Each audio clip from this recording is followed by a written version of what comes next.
Welcome to Arcavium Stories channel. This is not a hero's story. It is a survival story, and survival has a cost. No matter how far a person travels, the hardest journey is always the one back home. For Odysseus, that journey was not measured in miles, but in years, in loss, in temptation, and in choices that could never be undone. He fought in a war that destroyed a civilization, yet the war that followed would destroy something far more fragile: himself. This is the story of a man who survived gods, monsters, and fate itself, and paid the price for every step forward. Odysseus is one of the most enduring figures in human storytelling, not because he was the strongest warrior of his age, but because he survived when others could not. His story begins at the end of the Trojan War, a conflict suspended between history and legend, where cities burned, alliances collapsed, and victory came at an unbearable cost. Ancient writers describe battlefields littered with broken armor and forgotten names, a generation of heroes fading into silence. Among warriors shaped by brute force and divine favor, Odysseus stood apart. He earned his reputation not through strength, but through intelligence, patience, and deception, understanding that the mind could reach where swords could not. In the world Odysseus inhabited, the gods were not distant characters watching from the sky. They were forces. Athena was not simply a goddess, she was strategy itself. Poseidon was not merely angry, he was the sea in motion, unpredictable and merciless. To the ancient mind, gods were the invisible laws of nature and fate, acting with intention but without mercy. Odysseus did not challenge them directly. He navigated them, negotiated with them, and when he failed, he paid the price. The fall of Troy itself is linked to his imagination, to the idea that wars can be won not by breaking walls, but by convincing an enemy to open them from within. The wooden horse was not merely a trick. It was a psychological weapon, exploiting pride, fear, ritual belief, and the human desire to believe that danger has passed. Some ancient sources suggest the Trojans debated for days, torn between suspicion and hope, before making the fatal choice. In that hesitation, the war was already lost. When Troy fell, the war ended in fire and screams, but Odysseus' true struggle had only begun. When Odysseus set sail for his home, the island of Ithaca, the sea stretched endlessly before him, vast and indifferent, while the familiar certainty of land disappeared behind the horizon. He did not know that this journey would last 10 years, transforming a celebrated hero into a wandering survivor, tested not only by gods and monsters, but by hunger, exhaustion, isolation, and the slow erosion of hope.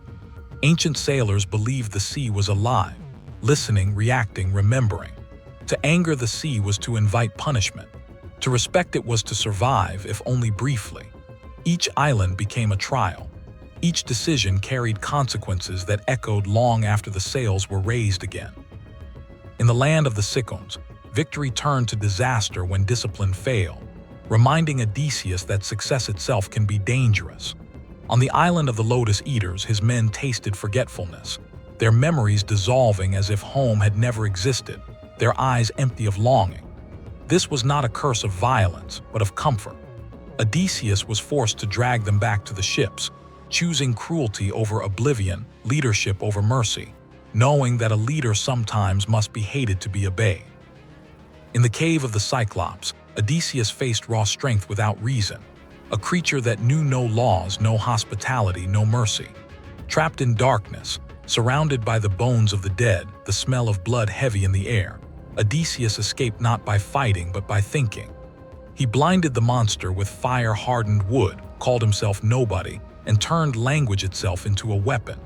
He hid beneath sheep as dawn returned to the world above, escaping death by inches.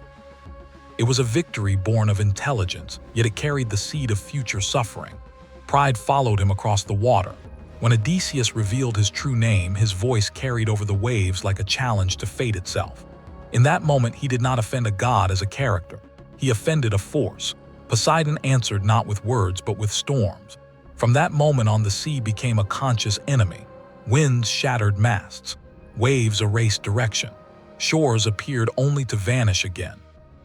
Intelligence had saved his life, but ego had condemned him to suffering.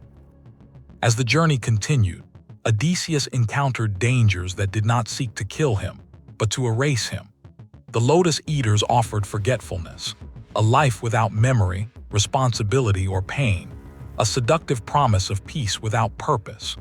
The sorceress Circe transformed men into animals, stripping away identity as easily as clothing, reminding listeners that civilization is fragile and humanity can vanish in a moment. Odysseus survived by confronting her not with violence but with resolve, forcing a balance between power and mercy.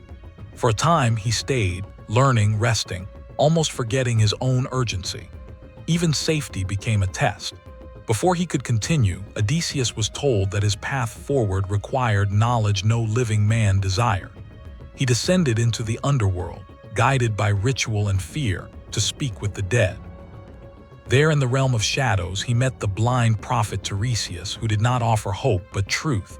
The prophecy was clear. Odysseus would return home, but not without loss, not without suffering.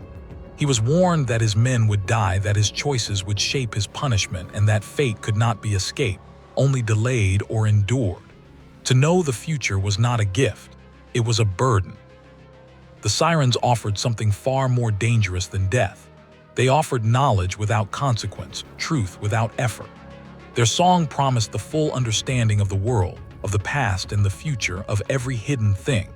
Odysseus survived by binding himself to the mast, ordering his men to seal their ears with wax, choosing suffering over surrender, awareness over comfort. He heard everything and survived because he could not act on temptation. Even the monsters Scylla and Charybdis represent a brutal reality of existence.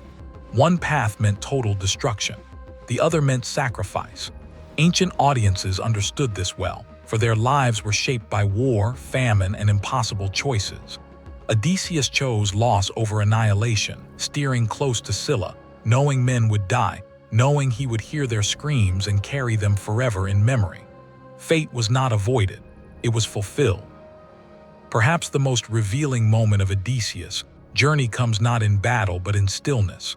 On the island of Calypso, time itself seems to pause. The sea is calm. The nights are warm. The world offers no threat.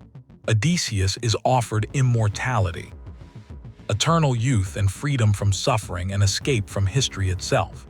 No storms, no war, no loss. Yet every day he sits by the shore, staring toward the horizon, watching waves break and reform. He knows the prophecy, he knows the cost, and still he chooses to return. He refuses the offer not because it lacks beauty, but because it costs him his humanity. To live forever without struggle is to exist without meaning. When he finally returns to Ithaca, the journey does not end in celebration. He does not arrive as a triumphant king welcomed by cheers and banners.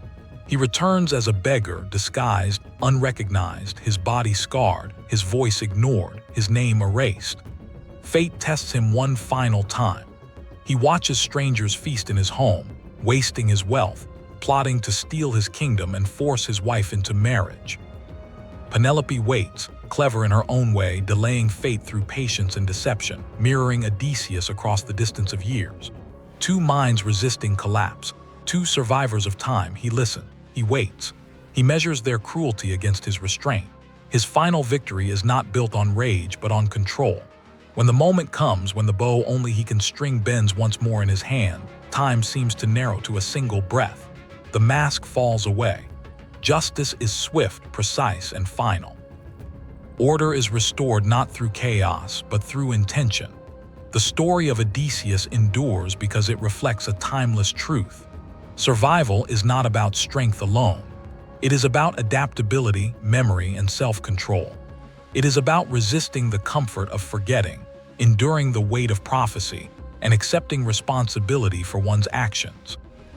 In a world shaped by unpredictable forces, Odysseus teaches us that intelligence without humility is dangerous, that endurance often matters more than victory, and that the greatest journey is not across the sea, but inward, toward understanding who we are, what we value, and what we are willing to sacrifice to finally return home.